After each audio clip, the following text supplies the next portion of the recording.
Ndabashuhuje bantu mudukurikira, uyu munsi rero tugiye kuba twagenda tuganira ku bintu bigenda bivugwa hirya no hino, haba mu minsi yatambutse ndetse n'ubu, ariko turaza kuganira ku bintu byitwa urukundo, gushaka umugore. Ni byiza ko ushaka umugore utisimbukuruje ariko nanone uticishije bugufi. Ngiye kuba nakugezaho byibura ingo zirindwi z'ibyamamare zagiye zishyingiranwa ariko nyuma y'iminsi mike zigatandukana zitamaze kabiri. Gushaka ni byiza ariko ni byiza ko ushaka ubanje kureba umuntu muri mu cyiciro kimwe cyangwa se muri kategori imwe. Niba uri umuhinzi ni byiza ko ushaka umugore w'umuhinzi, nawe mukobwa niba uri umuhinzi ni byiza ko ushaka umugabo w'umuhinzi, wiba uri umuhinzi ngo ushake umusore wize. Hari abo njya numva kuri radiyo bashaka ngo abagabo bize kandi wamubaza amashuri afite ugasanga ntayo afite, akakubwira ko yize pirimeri gusa. Niba uri umucuruzi ni byiza ko ushaka umukobwa ushobora kuba yaza akagufasha gucuruza, burya usanga bigenda bimera neza. Niba uri umuhanzi ibyiza ni uko ushaka umukobwa nawe uzi kuryoshya, uzi kujya muri kiripe, uzi kubyina, mushobora kujyana agakora bakapu mu ndirimbo zawe, kuko ntabwo waba uri umuhanzi. Iby'abahanzi turabizi ko mukoresha abakobwa batandukanye beza muri kiripe, hanyuma ntabwo waba wasize umugore wawe mu rugo ngo azarebe ya videwo, arebe uburyo umukobwa yakwikaragaho, hanyuma noneho atekereza ko nta bindi byihishe inyuma. Biragorana cyane rero iyo uri umuhanzi ugashaka umukobwa utari umuhanzi cyangwa se udakunda imiziki, udakunda ibigezweho, hari igihe birangira bibasitinze. Ngiye kubagezaho rero izi ngo zirindwi z'ibyamamare zagiye zishakana ariko nyuma y'umwaka umwe, nyuma y'iminsi 30, nyuma hagatangira kugenda havugwa uruntu hagati mu mubano wabo. Umuntu wa mbere ni Platini na Olivia. Platini muramuzi cyane mu ndirimbo zitandukanye, ni icyamamare. Yashakanye na Olivia, aba bombi barushinze mu mwaka w'ibihumbi 2021, gusa nyuma y'amezi 4 barushinze baje kwibaruka imfura yabo y'umuhungu. Nyuma y'iminsi mike bibarutse, byatangiye guhwihwiswa ko umubano wabo utameze neza. Bagiye mu bitangazamakuru ko baba baratandukanye ndetse batakibana nk'umugabo n'umugore. Intandaro yo gutandukana kwabo byavugaga ko ari Platini yaba yarasanze umwana bibarutse atari uwe, nyuma y'uko yagiye gukoresha ibizamini ndangasano DNA, ngo agasanga uyu mwana bibarutse atari uwe. Platini rero yatangiye kutamerana neza n'umudamu we, ndetse nyuma y'igihe gitoya baza gutandukana. Mu mwaka wa 2024 aba bombi batandukanye mu buryo bwemewe n'amategeko, ku buryo bazagabana ibikoresho byari mu nzu, naho inzu iba iya Platini. Urukiko kandi rwanzuye ko aba bombi nta mwana babyaranye, bityo nta nshingano za kibyeyi Platini afite ku mwana. Umuntu wa kabiri rero cyangwa se urugo rwa kabiri rutamaze igihe ni urugo rwa Safi Madiba na Niyonizera Judith. Aba bombi barushinze mu mwaka wa 2017, ndetse icyo gihe Safi Madiba yari amaze iminsi mike avuye muri Urban Boys. Muri 2020 Safi yasanze umugore we Judith muri Canada, gusa amaze iminsi agezeyo yatangiye kubaho mu buzima bumushaririye, aho yavuze ko yahozwaga ku nkeke n'umugore we Judith. Kubera ubwo busharirire Safi yaje kwahukana abagiye gucumbika mu nshuti ze. Judith yahise amusimbuza undi musore w'intarumikwa. Mu mwaka wa 2023 bidasubirwaho Safi Madiba yatandukanye n'umugore we byemewe n'amategeko, maze buri umwe anyura inzira ize. Icyamamare cya gatatu ni Muyoboke Alex na Orunera Denise.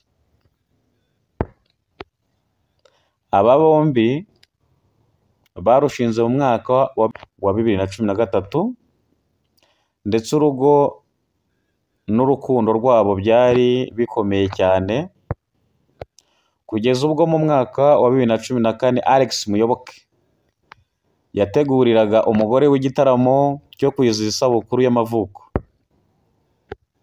Ni igitaramo cyari cyiswe Expression Concert, cyabereye i Kigali muri Serena Hotel, cyitabiriwe n'abahanzi benshi batandukanye barimo Jackie Chandiru, Big Fazzo n'abandi benshi. Nyuma y'uko iki gitaramo kirangiye, Muyoboke yaratashye, ageze mu rugo asanga umugore we ntarahagera. Muyoboke yatashye ageze mu rugo nyuma y'uko abuze umugore we. Muyoboke yararyamye, nyuma umugore we aza gutaha mu gicuku. Muyoboke yabajije umugore we aho yari ari, umugore we abura icyo avuga, bibatera ubushyamirane hagati yabo. Umunsi wakurikiyeho Orunera yahise yisubirira iwabo mu Burundi aho yavukaga. Kuva icyo gihe na n'ubu ntarongera kugaruka i Kigali. Muri 2015 ubwo yari umutumirwa mu kiganiro cya Sunday Night, Muyoboke yabajijwe niba yaba yaratandukanye n'umugore we, maze ayo makuru Muyoboke yatera utwatsi. Muyoboke na Orunera batandukanye muri 2014, gusa Imana yabahaye umugisha urukundo rwabo, aho bafitanye umwana w'umuhungu bari bise Aston. Umuntu wa kane cyangwa se urugo rwa kane rwashinzwe ariko ntirumara igihe ni DJ Pius na Ange Umulisa. Aba bombi barushinze mu mwaka wa 2014. Nyuma y'amezi 4 barushinze, baje kwibaruka imfura yabo y'umuhungu bise Yuhi Abriel. Umubano hagati yabo wakomeje kugenda neza kugera mu mwaka wa 2017, ubwo aba bombi urukundo rwabo rwatangiraga gukonja. Iminsi yakurikiyeho ntabwo yabaye myiza habe na gato. Bidatinze buri umwe anyura inzira ye, undi anyura inzira ye, aho DJ Pius yashinjaga Ange kutamwubaha ndetse no gutaha igicuku.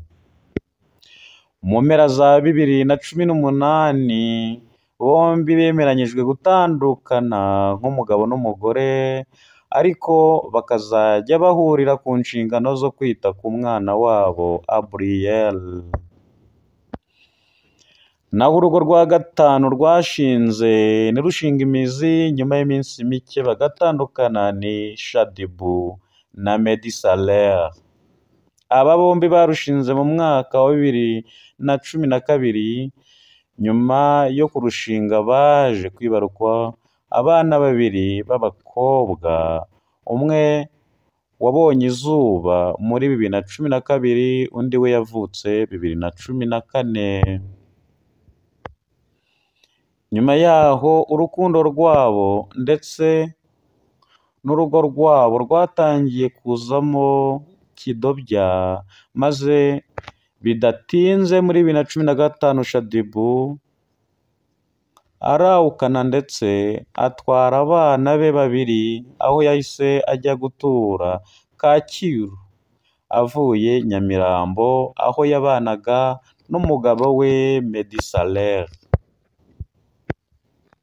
Itandukana ry'aba bombi ahanini rikaba ryari rishingiye ku kibazo cyo gucana inyuma ndetse no kutabasha kumvikana mu rugo rwabo nk'umugabo n'umugore.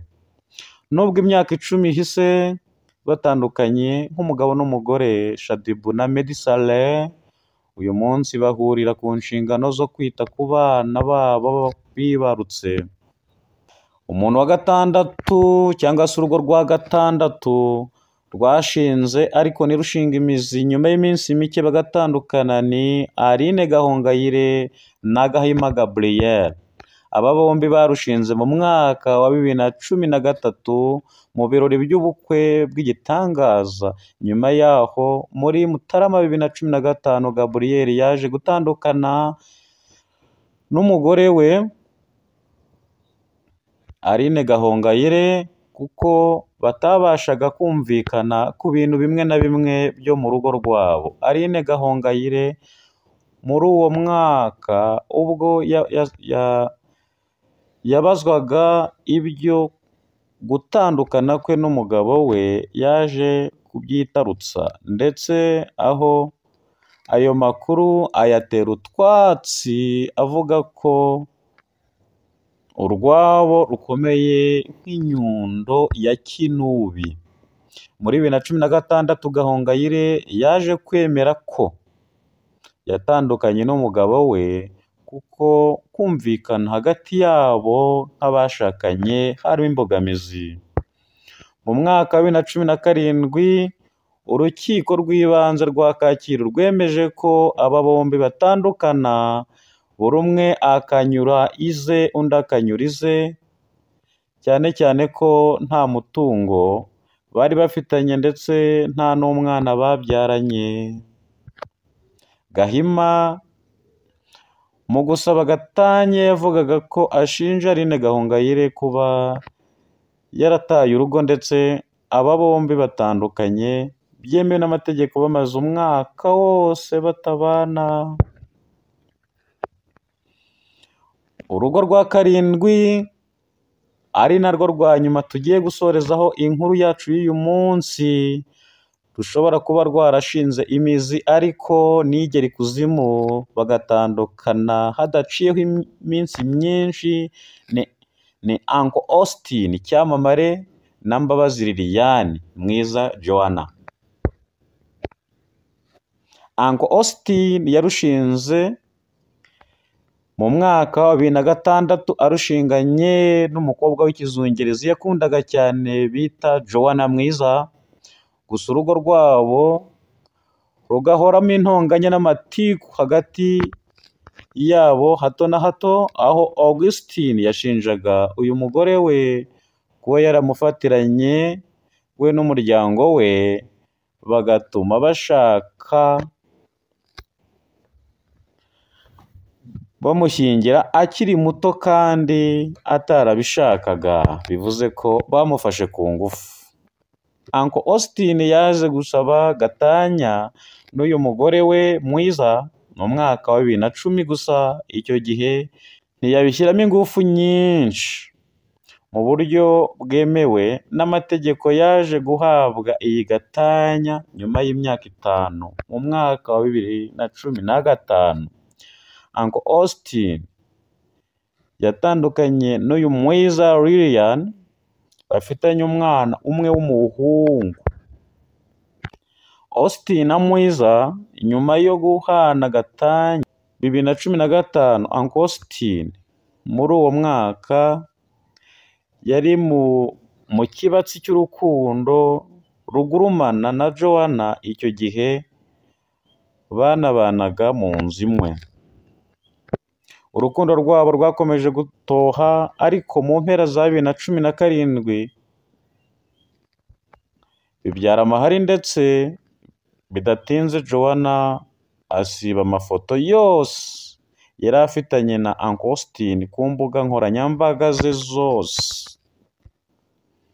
Si ibyo gusa kandi kuko yahise asiga Uncle Austin anatwara umwana babyaranye w'umukobwa.